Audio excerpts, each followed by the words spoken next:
لا معصوم بعده ولا منصوص بعده. أما بعد فأعوذ بالله من الشيطان الرجيم. بسم الله الرحمن الرحيم. قل هل يستوي الذين يعلمون والذين لا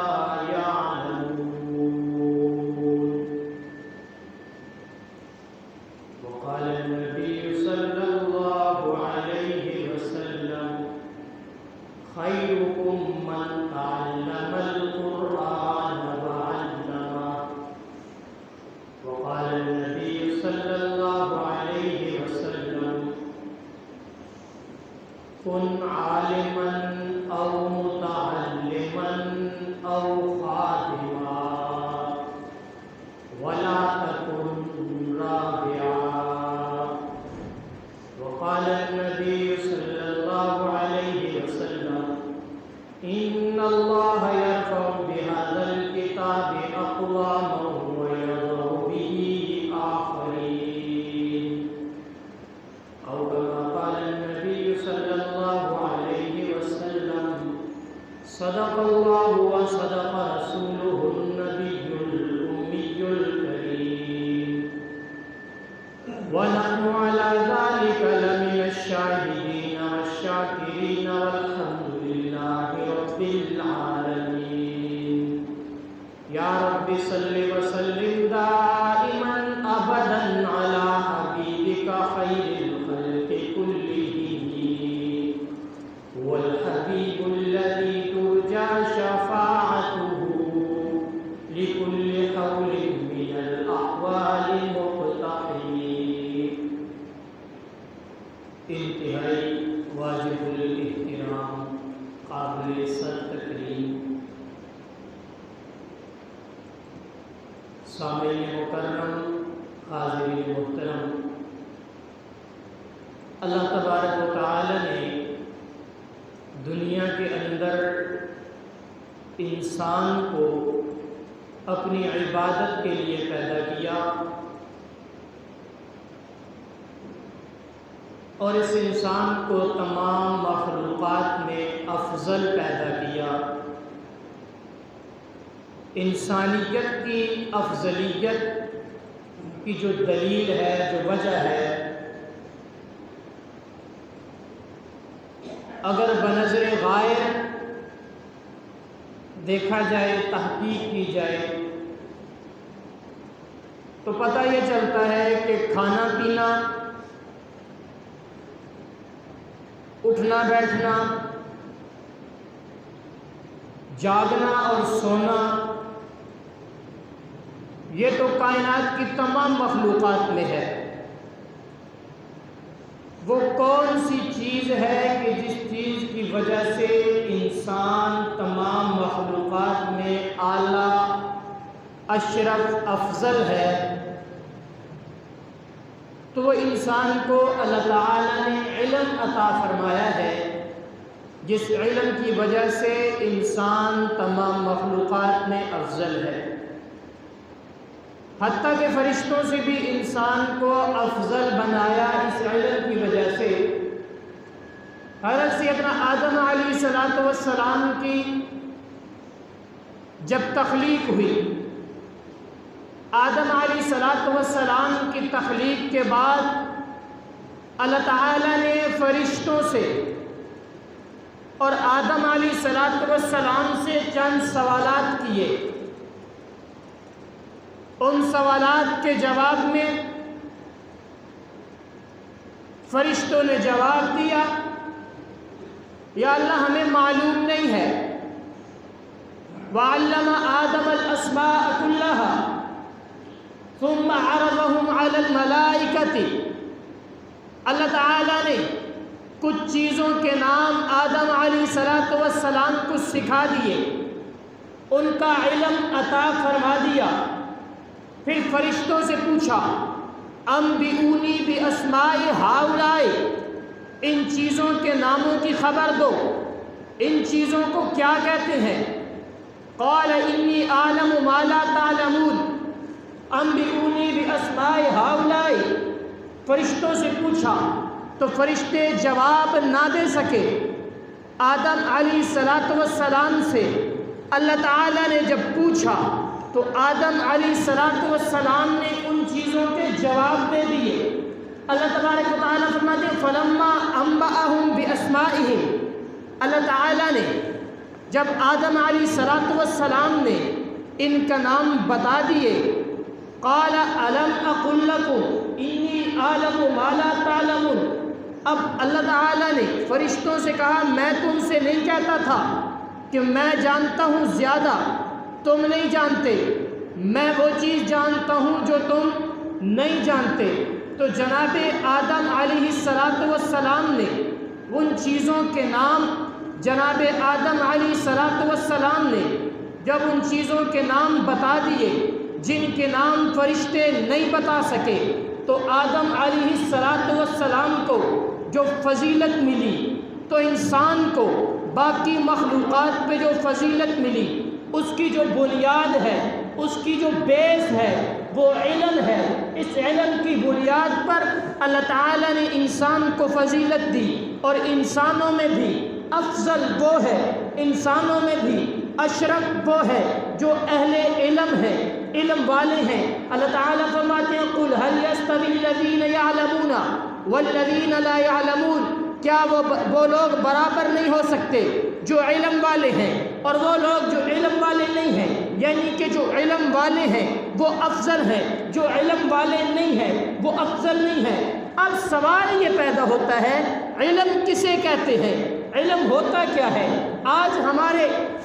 عصری تعلیمی اداروں کے باہر لکھا ہوتا ہے طلب العلم فریضۃ علی کل مسلم، حدیث مبارکہ کی یہ ٹکڑا لکھا ہوتا ہے، یہ حصہ لکھا ہوتا ہے کہ علم حاصل کرنا ہر مسلمان پر فرض ہے، ہر مسلمان پر لازم ہے۔ سوال یہ اٹھتا ہے آیا علم انگریزی ہے، آیا علم کیمسٹری ہے، آیا علم بیالوجی ہے، فزکس ہے، میتھمیٹکس ہے؟ نہیں جناب والا، علم وہ ہے جو اللہ کی پہچان کرائے، اللہ کے دین کی پہچان کرائے۔ قرآن و سنت کے سیکھنے کو علم کہتے ہیں۔ اس کے علاوہ انگریزی ہو تب، میتھمیٹکس ہو تب، سائنس اور ٹیکنالوجی ہو تب اسے فنون تو کہہ سکتے ہیں، وہ علوم نہیں ہے۔ علم وہی ہے جو قرآن و سنت کا علم ہے۔ دینی مدارس کے اندر علوم بھی پڑھائے جاتے ہیں، فنون بھی پڑھائے جاتے ہیں۔ جب تک منطق پڑھائی جا رہی ہو، صرف اور نحو پڑھائی جا رہی ہو، فلسفہ پڑھایا جا رہا ہو، تو اساتذہ یہ کہتے ہیں کہ فنون پڑھائے جا رہے ہیں۔ طلباء یہ کہتے ہیں فن میراث پر، فن منطق پڑھ رہے ہیں، فن فلسفہ پڑھ رہے ہیں۔ لیکن جب وہ فلسفے سے نکل کر، منطق سے نکل کر، صرف نحو سے نکل کر بات فقہ پہ آ جاتی ہے، بات جب اصول تفسیر پہ آ جاتی ہے، اصول حدیث پہ آ جاتی ہے، بات جب اصول فقہ پہ آ جاتی ہے، بات جب ان فنون سے نکل کر تفسیر اور حدیث پہ آ جاتی ہے، پھر کہتے ہیں اب علوم کی تحصیل ہو رہی ہے۔ تو پتہ چلا کہ علم قرآن و سنت کا ہے، علم قرآن و سنت کا ہے۔ اور اللہ تعالیٰ نے اہل علم کو ہر زمانے میں برتری عطا فرمائی ہے، ہر زمانے میں اہل علم کو افضلیت عطا فرمائی ہے۔ بعض دفعہ ایسا بھی ہوا کہ نبی کے ساتھ اہل علم جب آئے تو عارضی طور پر چند تکوینی چیزوں میں، ویسے تو نبی اپنی امت میں سب سے افضل ہوتا ہے، یہ اہل سنت والجماعت کا عقیدہ ہے، نبی سے کوئی افضل نہیں ہو سکتا۔ لیکن دنیا نے قرآن کریم کو دیکھیں، قرآن کریم کے اندر ایک واقعہ ملتا ہے کہ حضرت سیدنا موسیٰ علیہ السلام حضرت خضر علیہ السلام سے ملاقات کرتے ہیں۔ حضرت خضر کے بارے میں علماء کا اختلاف ہے وہ نبی تھے یا نہیں تھے، لیکن ان کے علم پر اتفاق ہے۔ قرآن کریم ان کے علم کو بیان کرتا ہے۔ موسیٰ علیہ السلام ان کے پاس پہنچے، کئی ایسے واقعات پیش آئے کہ جن کا علم حضرت خضر کے پاس تھا، حضرت موسیٰ علیہ السلام کے پاس نہیں تھا۔ تو یہاں پر عارضی طور پر ان چند چیزوں میں حضرت خضر کو فضیلت ملی اور حضرت موسیٰ علیہ السلام کو چل کے حضرت خضر کے پاس جانا پڑا۔ بنیاد کیا تھی؟ علم۔ حصول علم کے لیے نبی دوسرے نبی کے پاس یا بعض روایات کے مطابق غیر نبی کے پاس جا رہے ہیں تو وہ کوئی اور چیز نہیں تھی، وہ علم تھا جو اللہ تعالیٰ نے ان کو خاص اپنے فضل و کرم سے عطا فرمایا تھا۔ اور نبی کریم صلی اللہ علیہ وسلم نے اہل علم کے فضائل، علماء کے فضائل کس انداز میں بیان فرمائے؟ خیرکم من تعلم القرآن وعلمہ، تم میں سے بہترین وہ ہے جو قرآن پاک سیکھتا ہے اور دوسروں کو سکھاتا ہے۔ ان اللہ یرفع بہذا الکتاب اقواما ویضع بآخرین، اللہ تعالیٰ اسی کتاب کے ذریعے، قرآن کے ذریعے، اسی علم والی کتاب کے ذریعے بہت ساری قوموں کو بلند کرتے ہیں، عزتیں عطا فرماتے ہیں۔ اور ہاں، جو یہ پڑھنے کے بعد، سیکھنے کے بعد اس پر عمل نہیں کرتے یا اس کے مطابق زندگی نہیں گزارتے، ان کو اللہ تعالیٰ ذلیل و رسوا بھی کرتے ہیں، پست بھی کرتے ہیں۔ آپ صلی اللہ علیہ وسلم نے فرمایا کن عالما، ہر مومن مسلمان کے لیے غور طلب بات ہے، فرمایا کن عالما، عالم بن جاؤ، او متعلمہ، یا متعلم طالب العلم بن جاؤ، علم سکھانے والے بنو یا علم سیکھنے والے بنو، او خادمہ، یا علم سیکھنے اور سکھانے والوں کے خادم بن جاؤ، ان کی خدمت کرنے والے بن جاؤ، ان کی ضروریات کا خیال رکھنے والے بن جاؤ، ان کے معاملات کو دیکھنے والے بن جاؤ۔ ولا تکن رابعہ، اللہ کے نبی صلی اللہ علیہ وسلم میں چوتھا کوئی آستہ نہیں ہے، چوتھا نہیں بننا۔ چوتھا کون؟ جو علماء سے بغض رکھنے والا ہو، چوتھا وہ جو علماء کے خلاف پروپیگنڈے کرنے والا ہو،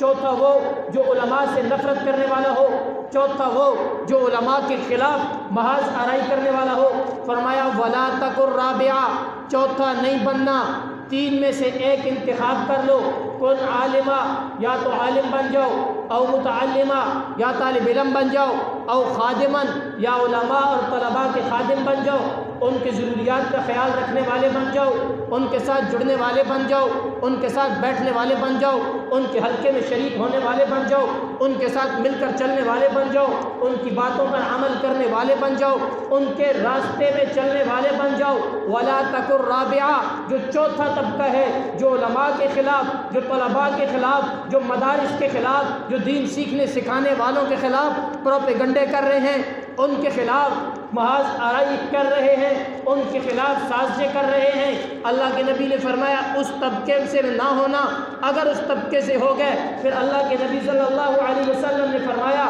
کہ جو دینداروں کا دشمن ہوتا ہے، اللہ کا قرآن کہتا ہے، بلکہ خود نبی کریم صلی اللہ علیہ وسلم کے فرمان کو دیکھا جائے تو اللہ کا قرآن یہ کہتا ہے، اللہ کے نبی نے فرمایا، اللہ کا قرآن کہتا ہے کہ جو سود خور ہوتا ہے اس سے میرا اعلان جنگ ہے، اور اللہ کے نبی نے فرمایا من عادانی ولیًا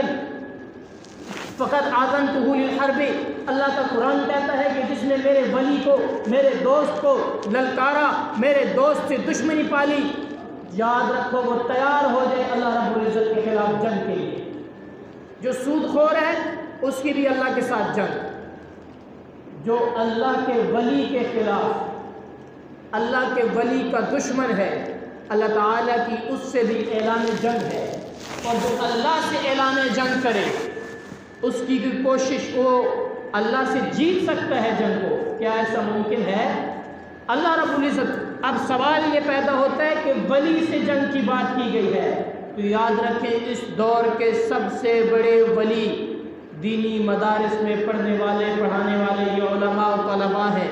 جنہوں نے زندگی کے جاہ و جلال کو چھوڑا، جنہوں نے زندگی کے مال و حشمت کو چھوڑا، جنہوں نے زندگی کے رونقوں کو چھوڑا اور اللہ کے دین کے لیے اللہ اور اللہ کے رسول کے مہمان بن کے بیٹھ گئے۔ دنیا والوں کی باتیں بھی سنی، دنیا والوں نے ان کو حقارت کی نگاہ سے دیکھا، لیکن اس کے باوجود یہ مدارس دینیہ کے طلباء ہوں یا علماء ہوں دین کی خدمت میں لگے ہوئے ہیں۔ وجہ اس کی بنیادی یہی ہے کہ یہ مدارس دینیہ کے طالب علم اللہ اور اللہ کے رسول کے مہمان ہیں، اور یاد رکھیں جو مہمان ہوتا ہے وہ بڑا لاڈلا ہوتا ہے، وہ بڑا پیارا ہوتا ہے۔ اگر اس سے کوئی خطا غلطی بھی ہو جائے تو مہمان سمجھ کے معاف کر دی جاتی ہے، کوئی بات نہیں، ہمارا مہمان ہے۔ اللہ اور اللہ کے رسول کے مہمان ہیں یہ۔ تو اللہ تعالیٰ نے اہل علم کی فضیلت کو بتایا، قرآن کریم میں جا بجا اہل علم کا تذکرہ ہے، اور زمانے کے اندر اہل علم کو اللہ تعالیٰ نے ہمیشہ عروج بخشا۔ وہ مدرسہ صفہ میں پڑھنے والے صحابہ کرام ہوں تب، وہ دار ارقم کے طلباء صحابہ کرام ہوں تب، وہ بعد میں حضرت عبداللہ بن مسعود، عبداللہ بن زبیر، عبداللہ بن عباس رضی اللہ تعالیٰ عنہ، عباد علیہ الثلاثہ کے مدارس میں پڑھنے والے، قرآن سیکھنے والے، قرآن کی قرات سیکھنے والے، قرآن کی تفسیر سیکھنے والے صحابہ کرام ہوں تب۔ ہر صورت میں اللہ تعالیٰ نے علماء دین کو، علم سیکھنے والے کو عزت بخشی ہے۔ بدر میں دیکھ لیجئے، اس صفہ کے مدرسے میں بیٹھنے والے، چٹائیوں پہ بیٹھنے والے 313 تھے، لیکن دنیا نے دیکھا کہ 1000 کے مقابلے میں آئے وہ 1000 جن کے پاس سارے دنیا کے مادی نقشے موجود، لیکن یہ صفہ کے مدرسے میں پڑھنے والے چند طالب علم جن کے پاس ظاہری نقشے کچھ نہیں، چند تلواریں ہیں، چند اونٹ ہیں، کھانے کے لیے کچھ نہیں، لیکن دنیا نے دیکھا کہ بدر کے میدان میں کشتوں کے پشتے لگ گئے۔ احد کا مارکہ 15 شوال کل گزری ہے، حضرت حمزہ رضی اللہ تعالیٰ عنہ کا یوم شہادت، 70 صحابہ کرام شہید ہوتے ہیں، لیکن دشمن کو پتہ چل جاتا ہے کہ یہ نہتے ضرور ہیں، لیکن اللہ رب العزت کی مدد و نصرت ان کے ساتھ ہے۔ آگے چلتے جائیے، جس دور میں بھی دیندار طبقے کے ساتھ، ان چٹائیوں پہ بیٹھنے والوں کے ساتھ کفر نبرد آزما ہوا، ظاہری اسباب ان کے پاس نہیں تھے، لیکن اللہ تعالیٰ نے ان کو عزت بخشی ہے۔ آپ دیکھیے ذرا شاہ ولی اللہ کے پوتے شاہ اسماعیل شہید کو دیکھیے، سید احمد شہید کو دیکھیے، ظاہری اسباب نہیں تھے، لیکن وہ بالا کوٹ سے نکل، وہ وہاں سے چلتے ہیں، ہندوستان سے، رائے بریلی سے، دہلی سے نکل کر پنجاب کو کراس کرتے ہوئے پشاور میں پہنچتے ہیں، پشاور کو انگریزوں سے آزاد کروا کے اس راستے سے ہوتے ہوئے بالا کوٹ کی دھرتی تک پہنچتے ہیں، وہاں پہ جام شہادت نوش کرتے ہیں۔ ظاہری اسباب نہیں تھے، لیکن ان کی محنت سے آج میں اور آپ آزاد فضاؤں میں سانس لے رہے ہیں۔ شاملی کے میدان میں شہید ہونے والے حافظ ضامن شہید کو دیکھیے، وہاں پر جنگ آزادی کو دیکھیے، حاجی امداد اللہ مہاجر مکی رحمت اللہ تعالی علیہ کی شیخ کی سربراہی میں لڑی جانے والی وہ جنگ آزادی، جس جنگ آزادی کے لیے یہ مدارس پہ بیٹھ کی چٹائیوں پہ بیٹھنے والے وہ چند علماء ہی تو تھے جنہیں دنیا حجت الاسلام والمسلمین، قاسم العلوم والخیرات، منبع انوارات و برکات، صاحب آب حیات، بانی دارالعلوم دیوبند مولانا محمد قاسم نانوتوی کے نام سے یاد کرتی ہے، جنہیں دنیا حضرت قطب الاقطاب حضرت مولانا رشید احمد گنگوہی کے نام سے یاد کرتی ہے۔ آج ان کی تاریخ پوچھنی ہو، انگریز سے جا کے پوچھئے جسے انہوں نے جنگ آزادی میں ناکوں چنے چبائے ہیں، ظاہری اسباب ان کے پاس بھی نہیں تھے، بیٹھنے والے مدرسے کی چٹائیوں پہ تھے، قال اللہ قال الرسول پڑھنے والے تھے، دنیا کی سپر پاور کے ساتھ ٹکرا گئے، آخر انگریز کو مجبور ہو کر اس ہندوستان سے نکلنا پڑا۔ یہ قربانی تھی میرے اور آپ کے اکابر کی۔ آج کریڈٹ کوئی اور لینے کی کوشش کرے، پاکستان کا ماما چاچا کوئی اور بننے کی کوشش کرے، وہ اپنے طور پہ تو کر سکتا ہے، لیکن تاریخی حقائق کو دیکھا جائے گا تو وہاں پہ قربانی دینے والا حافظ ضامن شہید نظر آئے گا، مولانا حاجی امداد اللہ مہاجر مکی نظر آئے گا، رشید احمد گنگوہی نظر آئے گا، مولانا قاسم نانوتوی نظر آئے گا۔ پھر دارالعلوم دیوبند کی بنیاد رکھی گئی، ایک انار کا درخت تھا، کوئی بلڈنگ نہیں تھی، کوئی زیادہ لمبا چوڑا نظام نہیں تھا، ایک انار کے درخت کے نیچے ایک ملا محمود تھا، ایک محمود الحسن طالب علم تھا، وہ محمود الحسن وہ شاگرد، وہ شیخ الہند بن کی ابھرا، وہ ستارہ نکلا جس کی تربیت میں پلنے والے، جس سے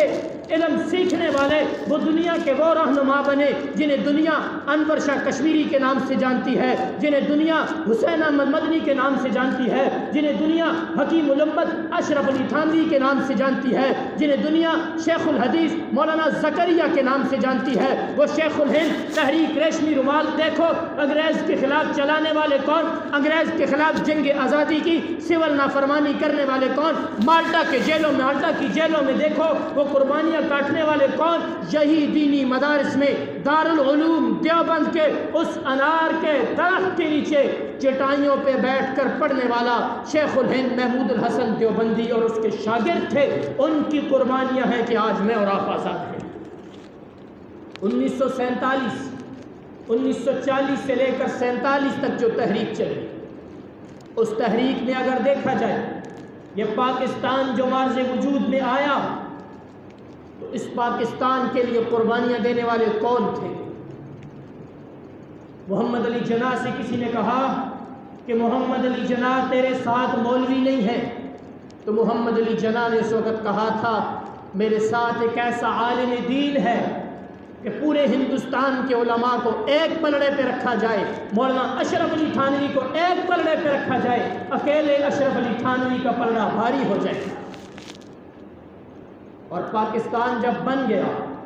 مشرقی پاکستان، مغربی پاکستان، ان میں پرچم لہرانے والے ظفر احمد عثمانی، شبیر احمد عثمانی، یہ انہی مدارس کی چٹائیوں میں پڑھنے والے دارالعلوم دیوبند کے فیض یافتہ طلباء کرام اور علماء کرام تھے۔ علماء کرام کا کردار ہر دور میں رہا۔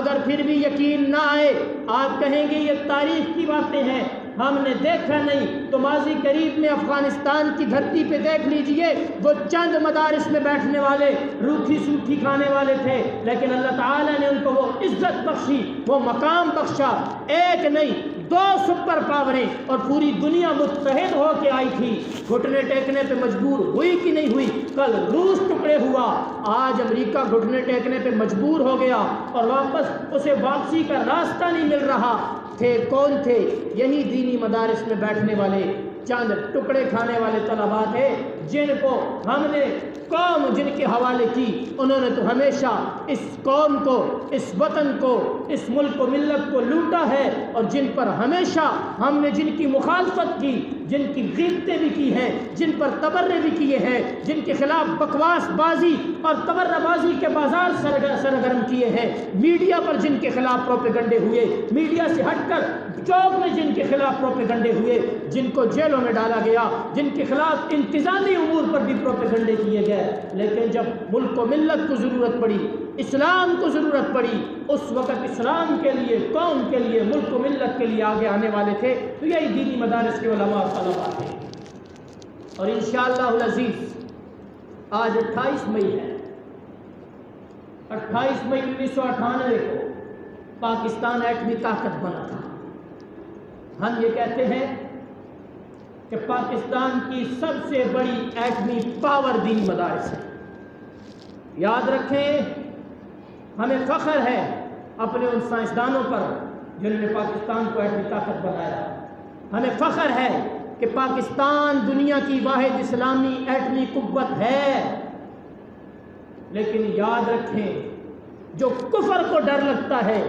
جو دنیا کے کفر کو خوف آتا ہے،